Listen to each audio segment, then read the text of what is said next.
मैं हूँ तुम्हारा सखा, तुम्हारा मार्गदर्शक। स्वागत है तुम्हारा ज्ञान टॉक्स में। हर श्लोक में है तुम्हारी जीवन यात्रा के लिए मेरा संदेश। इस ज्ञान को औरों तक पहुँचाओ, वीडियो को लाइक करो, चैनल को सब्सक्राइब करो और बांटना न भूलो। सुनो, समझो और अंतरात्मा से ग्रहण करो।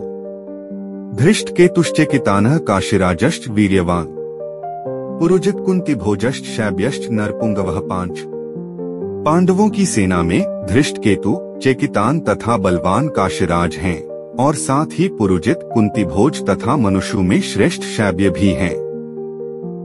मेरे प्रिय सखा, देखो, ध्यान से देखो कि तुम्हारा मन जब भयभीत होता है तो वह कैसे काम करता है। पिछले श्लोकों में तुमने देखा कि दुर्योधन, जो तुम्हारे भीतर का अहंकार और भय है, उसने पहले पांडवों की विशाल सेना को देखा, फिर उनके महारथियों भीम और अर्जुन का नाम लिया।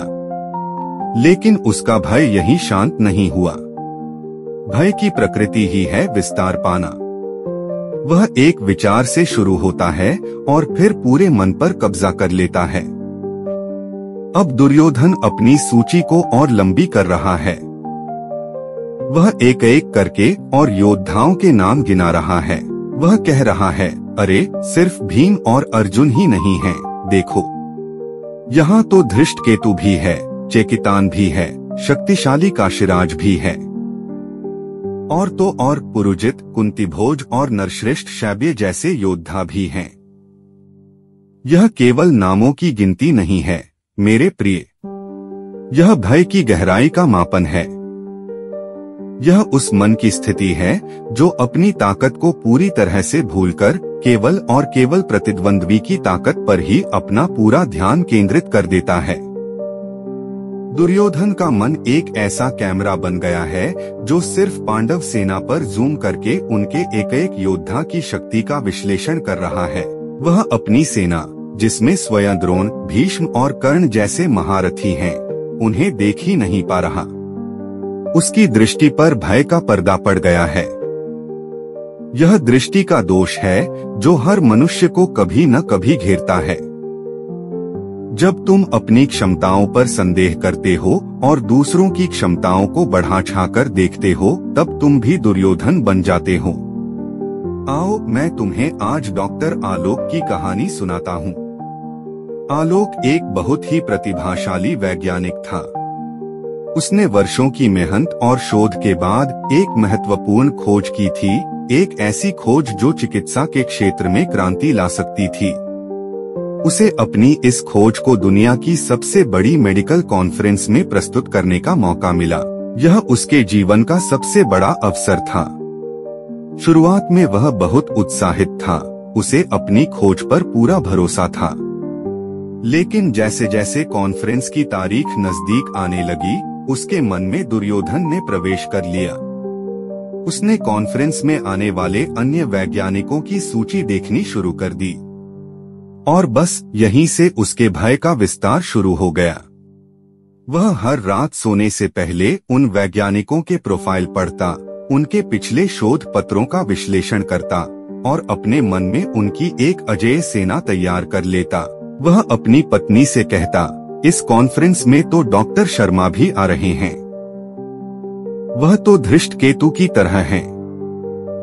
उनका साहस तो देखो, हमेशा ऐसे विषयों पर शोध करते हैं जिन पर काम करने से सब डरते हैं। उनकी स्थापनाओं में एक ध्वज की तरह दृढ़ता होती है। और डॉक्टर मिश्रा, अरे वह तो चेकितान हैं, चेतना के शिखर पर। उनकी बुद्धि इतनी तीव्र है, वह किसी भी तर्क को काट सकते हैं। मेरे तर्क उनके सामने कैसे टिकेंगे? उसकी चिंता बढ़ती ही जा रही थी। मैंने देखा कि शिकागो से डॉक्टर रीड भी आ रही हैं। वह तो वीर्यवान काशीराज की तरह हैं। काशी ज्ञान का केंद्र है और वह अपने क्षेत्र की ज्ञान की साम्राज्ञी हैं। उनका प्रभाव, उनकी शक्ति बहुत अधिक है। वह अपनी मेज पर सिर रखकर बैठ जाता और कहता, सूची यहीं खत्म नहीं होती। इसमें तो डॉक्टर गोखले भी हैं, जो पुरुजित हैं। उन्होंने अपने करियर में न जाने कितने पुरस्कार जीते हैं, कितनी ही बाधाओं पर विजय प्राप्त की है। वह तो पुरोहित हैं, बहुत कुछ जीतने वाले। और तो और बोर्ड के सदस्य डॉक्टर राव भी होंगे, जो कुंती भोज की तरह हैं। वह युवा प्रतिभाओं को भोजन की तरह अवसर और पोषण देते हैं, लेकिन केवल उन्हें जो सर्वश्रेष्ठ हों। क्या मैं उनके मानकों पर खरा उतरूंगा? और अंत में नोबेल पुरस्कार के दावेदार डॉक्टर वर्गीस, वह तो नरपुंगव शैब्य हैं, मनुष्यों में श्रेष्ठ। उनके सामने तो मैं एक स्कूल के बच्चे जैसा लगूंगा। आलोक ने क्या किया? उसने अपने मन के कुरुक्षेत्र में अपने प्रतिद्वंद्वियों को पांडव सेना के महारथी बना दिया और खुद को अकेला और शक्तिहीन महसूस करने लगा। वह अपनी खोज की मौलिकता को भूल गया। वह यह भूल गया कि उसे यह अवसर उसकी अपनी प्रतिभा के कारण मिला था। उसका ध्यान अपनी प्रस्तुति को सर्वश्रेष्ठ बनाने से हटकर दूसरों से अपनी तुलना करने की व्यर्थ चिंता में लग गया। इसका परिणाम क्या हुआ? आलोक को तनाव रहने लगा, उसे नींद नहीं आती थी। उसे हर समय लगता कि उसकी खोज में कोई न कोई कमी है। उसका आत्मविश्वास इतना गिर गया कि उसे लगने लगा कि उसे कॉन्फ्रेंस में जाना ही नहीं चाहिए। उसका गुस्सा बढ़ने लगा। वह अपने सहायकों पर छोटी छोटी बातों पर झल्लाने लगा।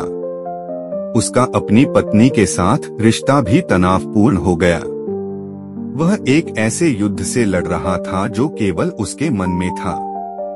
वह एक ऐसे शत्रु से भयभीत था जिसे उसने खुद ही शक्तिशाली बनाया था। कॉन्फ्रेंस से एक रात पहले उसकी पत्नी, जो उसके इस मानसिक संघर्ष को देख रही थी, उसके पास बैठी और धीरे से बोली, आलोक, तुम उन लोगों के नाम क्यों गिन रहे हो जो तुम्हारे साथ मंच पर होंगे? तुम उस खोज का नाम क्यों नहीं लेते जिसने तुम्हें उस मंच तक पहुंचाया है? तुम उनकी उपलब्धियों को देखकर डर रहे हो और अपनी वर्षों की मेहनत को भूल रहे हो। तुम्हारे पास तुम्हारा सत्य है, तुम्हारा शोध है, तुम्हारी लगन है। क्या यह शक्ति किसी भी महारथी से कम है? यह शब्द आलोक के लिए मेरे संदेश की तरह थे। उसे अचानक अपनी भूल का एहसास हुआ। वह दुर्योधन की तरह व्यवहार कर रहा था, जो केवल दूसरों की सेना की गणना कर रहा था। उसने अपनी आंखें बंद की और अपनी यात्रा को याद किया। वे रातें जो उसने प्रयोगशाला में बिताई थीं, वे असफलताएं जिनसे उसने सीखा था, और वह यूरेका क्षण जब उसे अपनी खोज मिली थी। उसे अपनी शक्ति का एहसास हुआ। अगले दिन वह पूरे आत्मविश्वास के साथ मंच पर गया। उसने किसी और के बारे में नहीं सोचा, बस अपनी खोज को पूरी ईमानदारी और जुनून के साथ दुनिया के सामने रखा। उसकी प्रस्तुति इतनी मौलिक और प्रभावशाली थी कि सभी ने उसकी सराहना की, यहाँ तक कि उन महारथियों ने भी जिनसे वह इतना डर रहा था। वास्तव में उन्होंने उसके काम में रुचि दिखाई और भविष्य में साथ काम करने की पेशकश भी की। आलोक को समझ आया कि जिन्हें वह अपना शत्रु समझ रहा था, वे वास्तव में उसके सहयोगी हो सकते थे। उसका भय ही एकमात्र शत्रु था।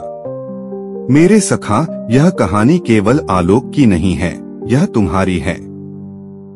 जब तुम किसी इंटरव्यू के लिए जाते हो और दूसरे उम्मीदवारों की डिग्रियों से डरते हो, जब तुम अपने व्यवसाय में किसी बड़े प्रतियोगी को देखकर हार मान लेते हो, जब तुम सोशल मीडिया पर दूसरों के जीवन की चमकदमक देखकर अपने जीवन को फीका समझने लगते हो, तब तुम आलोक की तरह, दुर्योधन की तरह केवल दूसरों की सेना की गणना कर रहे होते हो। यह श्लोक तुम्हें अपनी इसी प्रवृत्ति को पहचानने के लिए कह रहा है। यह तुम्हें चेतावनी दे रहा है कि भय का यह विस्तार तुम्हें पंगु बना सकता है। अब चलो हम इस श्लोक की आध्यात्मिक गहराइयों में उतरते हैं, क्योंकि इसका सच्चा अर्थ तुम्हारे अंतर्मन के लिए है। जैसा मैंने तुम्हें बताया, दुर्योधन तुम्हारा अहंकार, ईगो है, और पांडवों की सेना तुम्हारे भीतर की दैवीय क्षमताएं और सद्गुण हैं। अहंकार इन सद्गुणों को पनपने से रोकना चाहता है, क्योंकि सद्गुणों का प्रकाश अहंकार के अंधकार को मिटा देता है। इसलिए तुम्हारा अहंकार तुम्हारी बुद्धि द्रोणाचार्य के सामने इन सद्गुणों को एक खतरे के रूप में प्रस्तुत करता है। इस श्लोक में वर्णित योद्धा केवल योद्धा नहीं हैं, वे तुम्हारे भीतर की सूक्ष्म आध्यात्मिक शक्तियों के प्रतीक हैं। धृष्ट केतु कौन है? इसका अर्थ है जिसका केतु ध्वज धृष्ट साहसी हो। यह तुम्हारे भीतर के आध्यात्मिक साहस का प्रतीक है। जब तुम समाज की मान्यताओं या अपनी पुरानी आदतों के विरुद्ध जाकर सत्य के मार्ग पर चलने का साहस दिखाते हो, तो तुम अपने भीतर के धृष्ट केतु को जागृत करते हो। अहंकार इस साहस से डरता है। वह तुम्हारी बुद्धि से कहता है, देखो यह साहस खतरनाक है, यह तुम्हें अकेला कर देगा। कोरिएंट के साथ बहो, विद्रोह मत करो। चेकितान कौन है? इसका अर्थ है जो सचेत है, जिसके पास विशेष चेतना है। यह तुम्हारे भीतर की जागरूकता, अवेयरनेस और विवेक डिसर्नमेंट का प्रतीक है। यह वह आंतरिक शक्ति है जो तुम्हें सत्य और असत्य, नित्य और अनित्य के बीच का भेद बताती है। जब तुम साक्षी भाव से अपने विचारों को देखना शुरू करते हो, तो तुम चेकितान बन जाते हो। अहंकार इस जागरूकता से काम पाता है, क्योंकि जागरूकता की रोशनी में ही अहंकार के सारे खेल पकड़े जाते हैं।